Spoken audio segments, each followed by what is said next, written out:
प्रिय दर्शकों, जैसा कि आप जानते हैं, हमारी चर्चा शुरू हो चुकी है। हर लगन कुंडली में आपके इष्ट ग्रह और आपके इष्ट देव को लेकर के मैंने मेष लगन की कुंडली में आपको जानकारी दी। कल तक मैंने वृष लगन की कुंडली में आपको जानकारी दी और मेरी कोशिश साथ में ये रही, मैं आपको उनकी 12 भावों में प्लेसमेंट्स के क्या क्या रिजल्ट्स होते हैं ये भी आपको साथ में समझाता चला जाऊं, ताकि आपको पता चल जाए कि आपका पंचमेश किस किस भाव में अपनी दशा अंतरदशा में आपको कैसे रिजल्ट्स देने वाला है। डिग्री वाइज क्षमता उसमें कितनी है, आप ये स्वयं देख के निर्णय कर लीजिएगा कि वो कैसे रिजल्ट्स और कितने प्रतिशत आपको देने वाला है। प्रिय दर्शकों, अपनी इसी श्रृंखला को कंटिन्यू करता हुआ आज हम बात शुरू करते हैं मिथुन लगन की कुंडली की। मिथुन लगन की कुंडली इसलिए बनी क्योंकि लगन में ही 3 नंबर लिखा है। 3 नंबर मिथुन राशि होती है, जिसके स्वामी ग्रह बनते हैं बुध देवता। बुध देवता की इस मिथुन लगन की कुंडली में हमारा जो पंचमेश बनता है, तुला राशि जहां आती है पंचम भाव में, वो शुक्र देवता की आती है। यानी पंचम भाव हमारी संतान का, पंचम भाव हमारे पेट का, पंचम भाव हमारे लव रोमांस में कामयाबी का, अनसर्टेन गेन्स का, मेंटल पावर और माइंड की स्ट्रेंथ और विल पावर का, पंचम भाव इन सब चीजों की वजह से शुक्र देवता का डिपार्टमेंट माना जाता है। शुक्र देव इसके स्वामी ग्रह माने जाते हैं, यानी पंचमेश शुक्र माने जाते हैं मिथुन लगन की कुंडली में। दूसरा डिपार्टमेंट शुक्र देवता को मिला 12वां घर। 12वां घर यानी फजूल के व्यय का, विदेश सेटलमेंट का, जेल यात्रा, अस्पताल का खर्चा, हस्बैंड वाइफ का पर्सनल टाइम भी शुक्र देवता को मिला। तो इस लगन कुंडली में प्रिय दर्शकों, बुध देवता की यानी मिथुन लगन की कुंडली में जिसके स्वामी ग्रह बुध बने, यहाँ पंचमेश शुक्र देवता आपके इष्ट ग्रह माने जाते हैं। शुक्र देवता हमारी पूरी लक्ष्मी का कारक ग्रह माने जाते हैं, शुक्र देवता का इष्ट देवता माने जाते हैं। अगर आप वैभव लक्ष्मी का पाठ करते हैं, वैभव लक्ष्मी के व्रत करते हैं, तो भी शुक्रदेव प्रसन्न होकर के आपको रिजल्ट देने में बाध्य होते हैं। हर मिथुन लगन वाले जातक अगर शुक्र देवता की एक माला रोज ओम शुक्राय नमः कर लें, या वैभव लक्ष्मी का व्रत कर लें, या संतोषी माता का व्रत या पाठ पूजन कर लें, वो सदैव उनके लिए लाभान्वित होगा। हर मिथुन लगन के जातक के लिए उनका इष्ट ग्रह शुक्र बनता है और उनके भी आगे इष्ट देवता जो हैं वो वैभव लक्ष्मी या ये संतोषी माता का व्रत करना उन्हें लिए सदैव लाभान्वित होता है। तो प्रिय दर्शकों, आज हम बात शुरू करते हैं हमारे पंचमेश शुक्र देवता जो इस लगन कुंडली के इष्ट देव या इष्ट ग्रह माने जाते हैं, वो अलग अलग भावों में अपनी दशा अंतरदशा में हमें क्या रिजल्ट्स देते हैं। पर प्रिय दर्शकों, मेरे रिजल्ट्स कहने में उतनी वेरिएबिलिटी अवश्य होगी जितनी उस ग्रह की डिग्री वाइज क्षमता आपकी जन्म लगन कुंडली में होगी। मेरे ग्रह को डिफाइन करने के बाद आप ये निर्णय जरूर कर लीजिएगा कि आपके शुक्र की प्लेसमेंट जिस भाव में है उसमें डिग्री वाइज क्षमता कितनी है। जितनी उसमें डिग्री वाइज क्षमता होगी, अपनी दशा अंतरदशा में उतने प्रतिशत पॉजिटिव रिजल्ट देने में वो सक्षम जरूर होगा। अच्छा भी बुरा भी, ये दोनों तरफ से आप निर्णय कर लीजिएगा, लेकिन प्रतिशत उसकी डिग्री वाइज क्षमता देखकर ही निर्धारण कीजिएगा।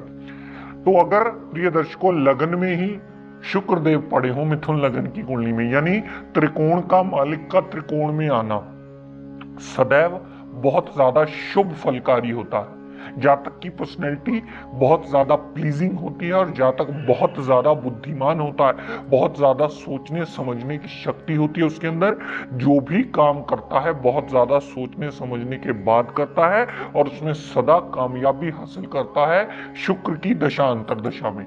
शुक्र देव ब्यूटी का कारक माने जाते हैं। लगन में आना जातक के लिए एक सुंदर पर्सनैलिटी का सूचक माना जाता है। और दूसरी बात, शुक्र इस लगन कुंडली में योग कारक ग्रह भी हैं, तो सदैव अच्छा फल देने में बाध्य सिद्ध हो जाते हैं। तो लगन में आए हुए शुक्र देवता जातक को बुद्धिमान भी बनाएंगे, ज्ञानवान भी बनाएंगे, अच्छी प्लीजिंग पर्सनैलिटी भी देंगे, लव रोमांस में कामयाबी भी देंगे, अनसर्टेन गेन्स भी देंगे।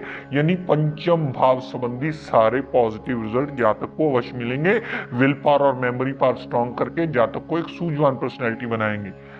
यहां से शुक्रदेव ने जितनी दृष्टि सप्तम भाव पर डाली, शुक्र की दशा अंतरदशा में सदैव जातक का दांपत्य सुख अच्छा होगा, पार्टनरशिप में सदैव लाभ मिलेगा और जातक को नित्य नवे डेली वेजेस के नए रास्ते खुलेंगे और जातक अपना जीवन यापन अपने डेली वेजेस के आधार पे बहुत ज्यादा अच्छा निर्णय करके बहुत ज्यादा अच्छा गुजारने के काबिल जरूर बना लेगा। तो शुक्र देवता प्रिय दर्शकों लगन में सदैव पॉजिटिव रिजल्ट देंगे। यहां से जितनी दृष्टि सप्तम भाव पर डाली तो सप्तम भाव संबंधी भी पूर्णतः पॉजिटिव रिजल्ट देने में बाध्य सिद्ध कर सकते हैं। अगर बृहस्पति भी कहीं अच्छा पड़ा हुआ तो शुक्र की जितनी दृष्टि सप्तम भाव पर डाली हुई, सप्तम भाव पर डाली हुई दृष्टि आपके लाइफ पार्टनर को भी ब्यूटीफुल बनाने में सदैव मददगार सिद्ध होगी। दर्शकों अगर शुक्रदेव यहाँ दूसरे भाव में पड़े हुए कर्क राशि में यहाँ पर पड़े हुए शुक्रदेव जातक को कहीं ना कहीं सिंगर बनाने की काबिलियत अपने अंदर रखते हैं। जातक कहीं ना कहीं अच्छा प्रवक्ता होता है।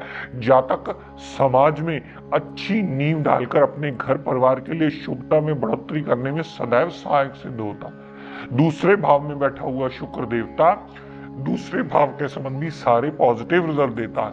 धन का अभाव शुक्र की दशांतरा में कभी नहीं आता। परिवार कहीं ना कहीं से पूर्णता उस जातक का साथ देने वाला होता है और जातक इतनी अच्छी वाणी बोलता है कि सामने वाला बैठा सुनते सुनते उसे सुनना पसंद करने लगता है। उसे वो वाणी अच्छी लगती है और वो समझदार वाणी उसके लिए बेनिफिशियल हो, लेकिन वो सदैव उस वाणी की एप्रिसिएशन करता मिलता है। तो दूसरे भाव संबंधी सारे पॉजिटिव रिजल्ट उस जातक को अवश्य मिलते हैं। यहां से जितनी दृष्टि शुक्रदेव ने 8वें भाव पर डाली, 8वें भाव पर डाली हुई दृष्टि अपनी बुद्धि बल से, अपने ज्ञान के चक्षु से अपनी सारी मुश्किलों को दूर करने की काबिलियत भी अपने अंदर रखता है। ज्ञान अर्जित करने की कहीं ना कहीं उसके अंदर जिज्ञासा अवश्य देखी जाती। कहीं ना कहीं ससुराल पक्ष से उसे बहुत ज्यादा लाभ मिलता है। ये 8वां भाव हाउस ऑफ सीक्रेट नॉलेजेस का है। कहीं ना कहीं विद्या सीखने या गुप्त विद्याओं को लेने में, एंसेस्ट्रल प्रॉपर्टी लेने में शुक्र की डाली हुई दृष्टि उसे सदैव मददगार सिद्ध होती है। शुक्र दूसरे भाव के संबंधी भी सारे पॉजिटिव रिजल्ट देता है और यहाँ से जितनी दृष्टि 8वें भाव पर डाली तो 8वें भाव संबंधी भी सारे उस जातक को पॉजिटिव रिजल्ट देकर के जातक का जीवन यापन आसान करने में मददगार जरूर सिद्ध होता है। तो शुक्र देवता दोनों तरफ से उसे पॉजिटिव रिजल्ट देता ही मिलता है। हाँ, डिग्री वाइज क्षमता खुद चेक कर लीजिएगा कि कितने डिग्री का कैसा फल देने में आपको बाध्य सिद्ध होता है। दर्शकों शुक्रदेव अगर तीसरे भाव में पड़ा हुआ शुक्रदेव छोटी बहन का योग अवश्य बनाता है। छोटे भाई का योग तो नहीं बनाता क्योंकि शुक्र एक फीमेल ग्रह माना जाता है। तीसरे भाव में पड़ा हुआ शुक्रदेव छोटी बहन का योग बनाता है, फीमेल प्लेनेट होने की वजह से। छोटी मोटी यात्राएं अवश्य करवाता है, लेकिन वो यात्रा सदैव लाभान्वित होती है। उस यात्रा से जातक सदैव कुछ गेन करता है। छोटी बहन की सपोर्ट उसे अवश्य मिलती है। यहां से शुक्रदेव ने जितनी दृष्टि 9वें भाव पर डाली, पिता के साथ मनमुटाव जल्दी नहीं होता। जातक धर्म को अवश्य मानने वाला होता है, विदेश यात्रा भी करता है, धार्मिक यात्राएं भी करता है और हायर टू हायर रिसर्च के लिए भी एफर्ट्स जरूर करता है। तो तीसरे भाव में पड़ा हुआ शुक्रदेव भी तीसरे भाव के संबंधी पॉजिटिव रिजल्ट देता है और 9वें भाव संबंधी भी सारे पॉजिटिव रिजल्ट देकर के जातक को लाभान्वित अवश्य करता है। लेकिन प्रिय दर्शकों तीसरा भाव हमारी मेहनत का भाव भी है और शुक्र इस लगन कुंडली में योग कारक ग्रह है जो कि पंचमेश और द्वादशेश है, जिसकी वजह से तीसरे भाव में पड़ा हुआ शुक्रदेव जातक की मेहनत में अनायास बढ़ोतरी भी अवश्य करता है, जो कि एक बहुत बड़ा नेगेटिव फैक्टर माना जाता है। शुक्र हार्डवर्क करवाता है जातक से, शुक्र छोटी मोटी यात्राएं करवाता है, शुक्र विदेश यात्रा तक करवा देता है क्योंकि उसकी जो 7वीं दृष्टि 9वें भाव पर पड़ती है तो विदेश यात्रा करवा करके भी उतना लाभ नहीं देता जितना उसे देना चाहिए। क्यों? क्योंकि वो मेहनत के घर में आया है। मेहनत के घर को एक्टिवेट करने का मतलब जातक का हार्डवर्क ज्यादा बढ़ा देना और उसके रिजल्ट्स में उतनी बढ़ोतरी नहीं करना जितना जातक हार्डवर्क करता है। तो शुक्रदेव तीसरे भाव में बहुत ज्यादा योग कारकता के फल नहीं देता है और यहाँ भी आपको गलती से इसका रत्न, चाहे वो जरकन हो, चाहे ओपल हो, चाहे सफेद पुखराज हो, चाहे डायमंड हो, नहीं रिकमेंड किया जाता क्योंकि वो तीसरे भाव में बढ़ोतरी करके ही आपके रिजल्ट्स में बहुत बड़ा मेहनत का पड़ाव बढ़ाने वाला है, जो आपके लिए लाभान्वित कभी नहीं होगा। तो प्रिय दर्शकों, बात करते हैं अगर शुक्र चौथे भाव में पड़े हुए, चौथे भाव में इस लगन कुंडली में कन्या राशि के शुक्र आएंगे, तो कन्या राशि में शुक्रदेव नीच अवस्था के माने जाते हैं।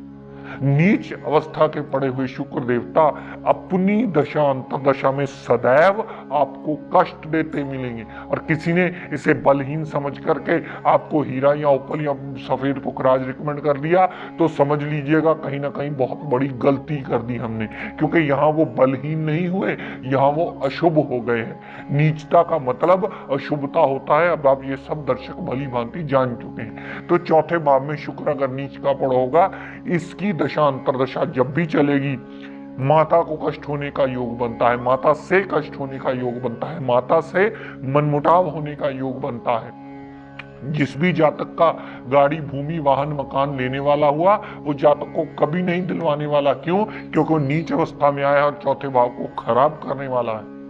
चौथे भाव संबंधी सारे रिजल्ट आपके डिले होंगे, सारे रिजल्ट आपके नेगेटिव होंगे। यहां से शुक्रदेव ने जितनी दृष्टि दशम भाव पर डाली, तो कामकाज का बंटा धार करने के लिए अकेला काफी है यही शुक्रदेव था। कभी शुक्र की दशांतरा में कामकाज सेटल नहीं होने देगा। वैसे भी शुक्र देवता हमारे ऑर्बिट में सबसे बड़े प्लैनेट्स की गिनती में आता है, और इसकी महादशा भी सबसे लंबी चलती है, 20 वर्ष की महादशा होती है। अगर कहीं डिग्री वाइज बलाबल हो और यहाँ शुक्र पड़ा हो, जातक की दशांतरा चल पड़े, उसके काम काज में उसे सदैव ऑब्स्टेकल्स ही मिलती हैं, उसका कामकाज कभी सेटल होता ही नहीं है। तो यहाँ भी आपको सिर्फ पाठ पूजन करके, शुक्र का व्रत करके, शुक्र से जुड़े हुए रिश्तों को सुधार करके, इससे पूर्णतः एडवांटेज लेने के लिए इसे बाध्य करना होगा। लेकिन गलती से भी इसका रतन धारण करके इसकी किरणों को एक्टिवेट मत कीजिएगा, क्योंकि किरणें पहले ही नेगेटिव आ रही हैं, नीच अवस्था की आ रही हैं, और रतन पहनने का मतलब उसकी नीचता में और बढ़ोतरी कर देना। तो यहाँ आप पाठ पूजन कर सकते हैं, नमन कर सकते हैं, श्रद्धा मुताबिक इसका व्रत आरती करके इसे अच्छे रिजल्ट देने के लिए बाध्य कर सकते हैं।